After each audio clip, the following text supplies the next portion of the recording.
ರಾಜ್ಯ ಸರ್ಕಾರದ ವಿರುದ್ಧ ಈಗ ದೋಸ್ತಿ ಪಾದಯಾತ್ರೆಯನ್ನ ಮಾಡ್ತಾ ಇದೆ. ಬೆಂಗಳೂರು ಟು ಮೈಸೂರು ಪಾದಯಾತ್ರೆ. ಈ ಪಾದಯಾತ್ರೆ ಈಗ ಎಲ್ಲಿ ಇವತ್ತು ಹೋಗಿ ನಿಂತ್ಕೊಳ್ಳುತ್ತೆ. ಮೊದಲನೇ ದಿನ ಇವತ್ತು Bengaluru to Mysuru BJP JDS ನಡಿಗೆ ಪಾದಯಾತ್ರೆಯಲ್ಲಿ ಈಗ ಮಾಜಿ ಮುಖ್ಯಮಂತ್ರಿ ಆದಂತಹ ಯಡಿಯೂರಪ್ಪನವರು ಕೂಡ ಈಗ ಹೆಜ್ಜೆ ಹಾಕಿದ್ದಾರೆ. ಕುಂಬಳಗೋಡಿನಿಂದ ಯಡಿಯೂರಪ್ಪನವರು ಹೆಜ್ಜೆ ಹಾಕಿದ್ರು. ಪುತ್ರ ವಿಜಯೇಂದ್ರ ಜೊತೆಗೆ ಹೆಜ್ಜೆ ಹಾಕಿ ಸಾಥ್ ನೀಡಿದ್ರು ಅವರ ತಂದೆ ಯಡಿಯೂರಪ್ಪನವರು.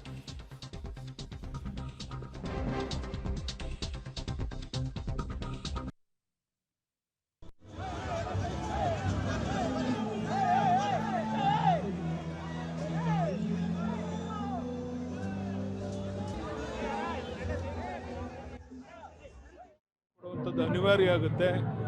ಇಡೀ ರಾಜ್ಯದಲ್ಲಿ ಈ ಸರ್ಕಾರದ ವಿರುದ್ಧ, ಭ್ರಷ್ಟಾಚಾರದ ವಿರುದ್ಧ ಜನ ಆಕ್ರೋಶಗೊಂಡಿರುವಂಥ ಈ ಸಂದರ್ಭದಲ್ಲಿ ಅವರು ಜನ ಒತ್ತಡಕ್ಕೆ ಮಣಿದು ನಾವು ಮೈಸೂರು ತಲುಪೋದ್ರೊಳಗಾಗಿ ಅವರು ರಾಜೀನಾಮೆ ಕೊಡೋದು ನಿಶ್ಚಿತ. ನಾನು ಮುಖ್ಯಮಂತ್ರಿಗೆ ಒತ್ತಾಯ ಮಾಡ್ತೇನೆ. ಈಗಾಗಲೇ ಭ್ರಷ್ಟಾಚಾರ ಮುಗಿಲು ಬಿಟ್ಟಿರುವಂಥ ಈ ಸಂದರ್ಭದಲ್ಲಿ ಗೌರವಯುತವಾಗಿ ರಾಜೀನಾಮೆ ಕೊಟ್ಟು ಹೋಗಬೇಕು ಅಂತೇಳಿ ನಾನು ಈ ಸಂದರ್ಭ ಒತ್ತಾಯ ಮಾಡ್ತೀನಿ. ಪ್ರಾಸಿಕ್ಯೂಷನ್ ನಿರ್ಣಯವನ್ನ ತಿರಸ್ಕಾರ ಮಾಡಿದೆ ಸರ್ಕಾರ.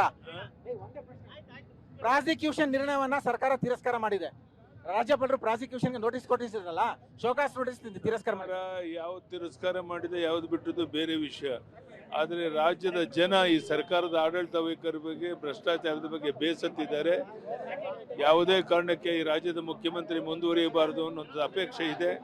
ನನಗನ್ಸುತ್ತೆ ಗೌರವಯುತವಾಗಿ ಅವರೇ ರಾಜೀನಾಮೆ ಕೊಟ್ಟು ಅವ್ರ ಗೌರವ ಉಳಿಸ್ಕೋಬೇಕು ಅಂತ ಒತ್ತಾಯ ಮಾಡಿ. ಸಕ್ಸಸ್ ಆಗುತ್ತಾ ಸರ್? 100% ಈಗ ನೋಡ್ತಾ ಇದ್ರಲ್ಲ ಯಾವ ರೀತಿ ಬೆಂಬಲ ಇದೆ ಅಂತ. Thank you sir, thank you. ಇದು ಯಡಿಯೂರಪ್ಪನವರ ಮಾತುಗಳು. ಕ್ಯಾಮರಾಮನ್ ಗಣೇಶ್ ಜೊತೆ ಮಸೂದ್ ಪಬ್ಲಿಕ್, ಬೆಂಗಳೂರು.